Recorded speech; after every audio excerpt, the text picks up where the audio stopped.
The summer of 2020 was already tense. A global pandemic raged across the world. People were uncertain about their health. They worried about their jobs and futures. Then, another shockwave hit academia hard. The Trump administration made a startling move. It targeted international students in the United States. This news sent ripples of fear far and wide. For thousands, dreams seemed to shatter instantly. International students at Harvard felt this acutely. They had worked hard to get there. They had navigated complex visa processes. Now, their place in America felt precarious. The government's new rule was a direct threat. It felt like a door was slamming shut. The future became a frightening unknown. The policy seemed to come from nowhere. It felt like a sudden, unexpected storm. The year 2020 was uniquely challenging. The COVID-19 pandemic had upended normal life. Countries closed borders to stop the virus. Economies faltered under widespread lockdowns. Fear and anxiety were global companions. Health systems strained under immense pressure. Daily routines changed for almost everyone. This was the backdrop for the student visa crisis. Politically, tensions were also running very high. The United States was deeply polarized then. Immigration had become a contentious issue. The Trump administration pursued stricter policies. This included travel bans from some countries. It also involved increased border enforcement. The rhetoric often felt hostile to foreigners.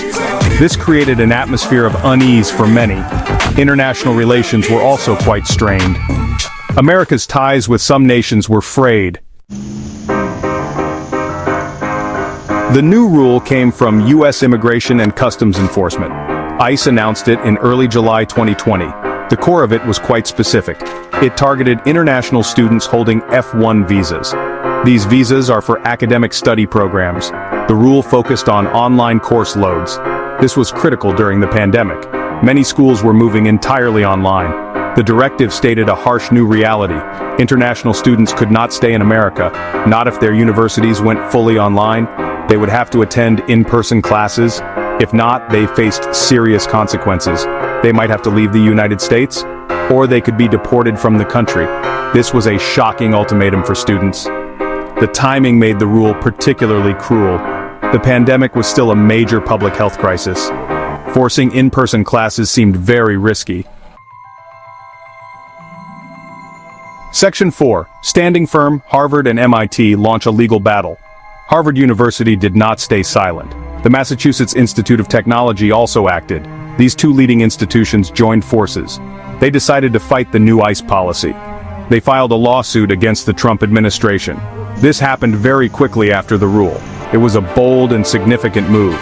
They sought to block the directive immediately. Their legal arguments were quite strong.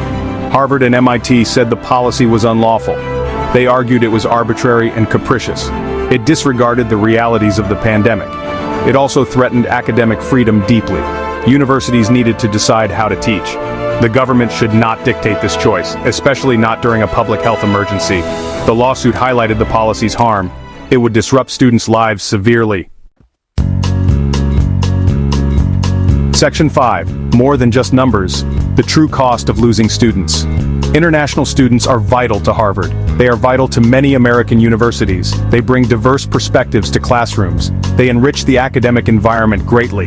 Their contributions go beyond just academics. They foster global understanding and connections. Losing them would be a significant blow. This was a core concern for Harvard. There was also a major financial aspect. International students often pay full tuition. At Harvard, they make up a large group. About 27% of Harvard students are international. They are generally not eligible for federal aid. This means their tuition is crucial revenue. It helps fund scholarships for other students. It also supports university operations broadly. The ICE policy threatened this financial stability. If international students had to leave, money followed. Section 6. A sudden retreat, the policy crumbles under pressure. The legal showdown was set for mid-July. Harvard and MIT prepared for a court hearing. Many observers expected a lengthy battle. The stakes were incredibly high for everyone. International students waited anxiously for news. Their ability to study in America hung in balance. The tension was palpable across the country. Then, something unexpected happened quite suddenly. Just before the scheduled court hearing, news broke. The Trump administration decided to back down. They agreed to rescind the controversial policy. This was a stunning and swift reversal. The government effectively surrendered in the case. The rule targeting international students was gone.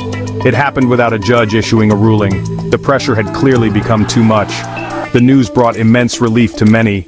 International students could breathe again. Section 7. Echoes of 2020, New Threats and Enduring Lessons.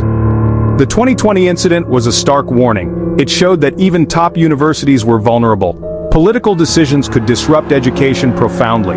The threat to international students was real. Academic freedom felt fragile during that time. The episode highlighted the need for vigilance. Many wondered if such policies could return. This question became more urgent over time. As of May 2025, those fears have resurfaced. The Trump administration has taken new actions. These actions specifically target Harvard University. Homeland Security moved to end Harvard's SEVP status. This program allows enrollment of international students. The termination was declared effective immediately. It was a direct and severe escalation. The echoes of 2020 became deafeningly loud. Harvard once again filed a lawsuit. They argued the move violated constitutional rights.